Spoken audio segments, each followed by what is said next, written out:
Pinjaman online masih menjadi polemik bagi masyarakat Indonesia. Bagaimana tidak?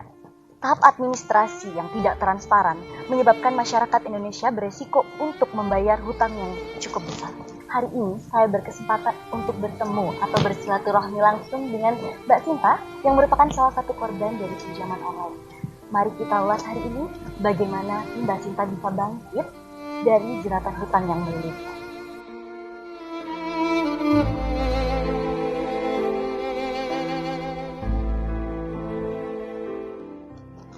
Assalamualaikum.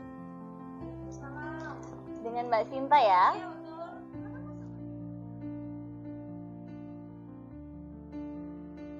Assalamualaikum Mbak Sinta. Apa kabar hari ini? Baik, Mbak Sinta, kesibukannya apa nih di bulan Ramadan ini? Wah, ya nyiapkan seperti biasa Mbak, nyiapkan apa sahur, buka untuk anak-anak aja. Hari-hari saya kan sibuk kerja, Senin sampai hari Jumat itu kerja. Tapi kalau hari Sabtu sama Minggu gini, ya.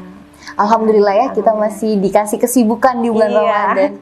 Iya, Mbak Sinta gimana puasanya, lancar ya? Alhamdulillah lancar sampai hari ini. Iya Mbak Sinta, saya dengar nih kalau Mbak Sinta ini pernah terjerat pinjaman online dan cukup terpuruk hampir bertahun-tahun gitu. Nah, kalau boleh tahu nih mungkin bisa di-share ceritanya supaya masyarakat tahu bahayanya pinjaman online itu seperti apa sih? Iya.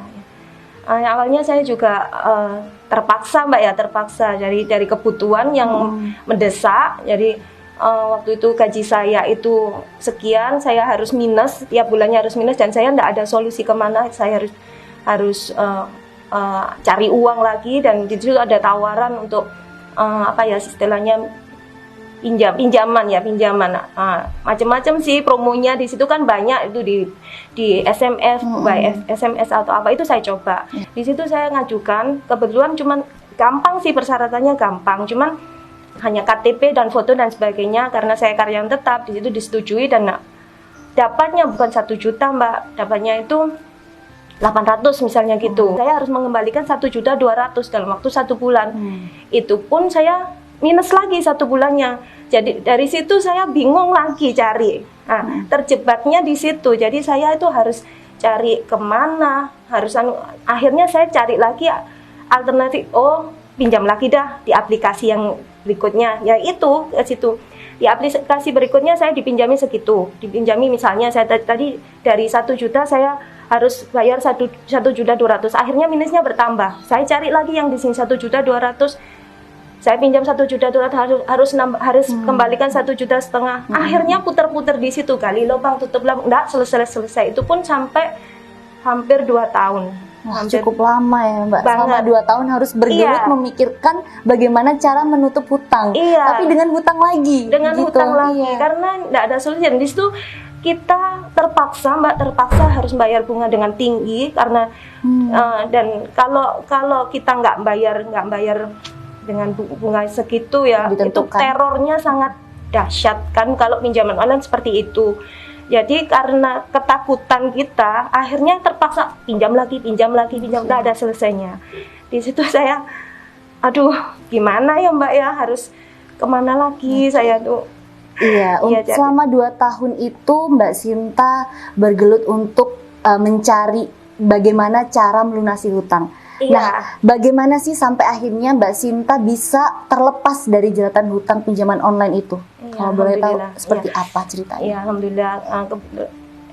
Tak lepas dari doa ya Mbak. Itu otomatis saya harus berdoa. Tiap malam saya kemana? Karena terpuruknya sekarang ini saya harus putar-putar di situ. Saya harus gini, harus gitu. Itu saya lihat kebetulan juga saya lihat ada postingan dari Bapak Haji Yulianto waktu itu mempromosikan tentang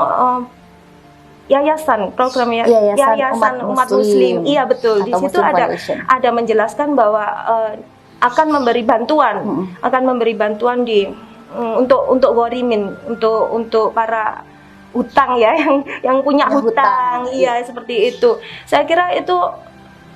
Saya kira cuman Mbak, hoax tak apa gitu ya. Jadi saya juga cukup trauma sih di situ. Coba enggak.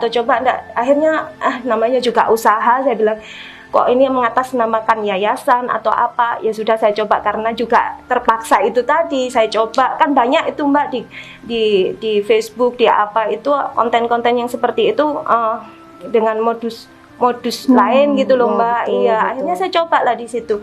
Di situ saya WhatsApp coba di nomornya itu, ternyata benar. Di situ ada program Yayasan Umat Muslim ya, untuk membantu Koriminnya. Di situ akhirnya saya paham itu apa program. Saya kira juga pinjaman, waktu itu pinjaman. Ternyata setelah saya bicara sama Bapak Haji itu, ternyata benar saya dapat bantuan sebesar 1 juta waktu itu, dan itu berupa sedekah sekali, sangat membantu saya itu Pak, benar-benar membantu tanpa saya. riba ya, Iya. tanpa bunga, tanpa dituntut untuk apapun. Iya, jadi waktu itu benar-benar rezeki deh, maksudnya rezeki ya, alhamdulillah rezeki. Oh, berarti benar ini yayasan seperti ini sangat membantu saya. Dan terpuruk ini ya Mbak, selama ini saya kesini benar-benar bantu. Jadi saya nggak percaya sih awalnya itu, nggak percaya. Jadi ya setelah saya mendapatkan itu, saya mendapat transfer yang benar-benar memang dari bantuan saya, benar-benar saya selesai di situ, selesai. Oh, ini solusi, ini benar-benar solusi. Dan saya intinya saya akan berhenti hutang. Nggak bisa saya kalau hutang terus. Ini di sini ada solusi, ada bantuan yang membuat saya itu lepas dari. Alhamdulillah. Iya. Nah, Yayasan Umat Muslim Indonesia ini memang mempunyai tujuan yang baik, yaitu membantu para kaum gorimin terlepas dari jeratan hutang. Artinya di sini real bantuan ya Bu ya? Iya, betul. Ya, ditransfer tanpa dituntut untuk mengganti atau seperti apa. Iya. Benar-benar itu, wah, luar biasa.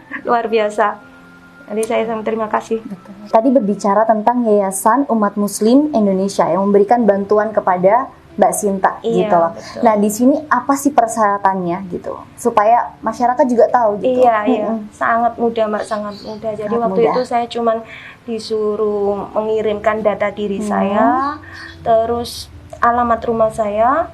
Di situ saya juga disuruh menuliskan secara singkat Mbak ya, ulasan atau latar belakang masalah saya, dari masalah saya situ. Di situ nanti ada petugas yang datang ke kita untuk mensurvei kita kondisinya seperti apa. Ya, seperti itu. Wah, sangat mudah sekali ya Mbak. Dan setelah itu langsung ditransfer. Iya Mbak. Masya Allah. Iya. Ya, seperti itu. Terima kasih Mbak Sinta untuk kesempatannya hari ini. Saya bisa berbincang-bincang dengan Mbak Sinta untuk mengulas sedikit masa lalu yang kurang mengenakan ya Mbak Sinta. Iya, betul. Demikian hasil perbincangan saya dengan Mbak Sinta pada hari ini. Saya tidak bisa membayangkan bagaimana jika saya ada di posisi beliau saat itu, dan akhirnya beliau bisa bangkit dan terlepas dari jeratan hutang online. Dan alhamdulillah, beliau dipertemukan oleh Yayasan Umat Muslim Indonesia yang membantu para kaum gorimin untuk bisa terlepas dari hutang. Bagi Anda yang ingin menjadi donatur di Yayasan Muslim Indonesia, Anda bisa langsung menghubungi Yayasan Muslim Indonesia bisa melalui Instagram maupun Facebook. Saya Amalia Putri, pamit undur diri. Terima kasih. Assalamualaikum warahmatullahi wabarakatuh.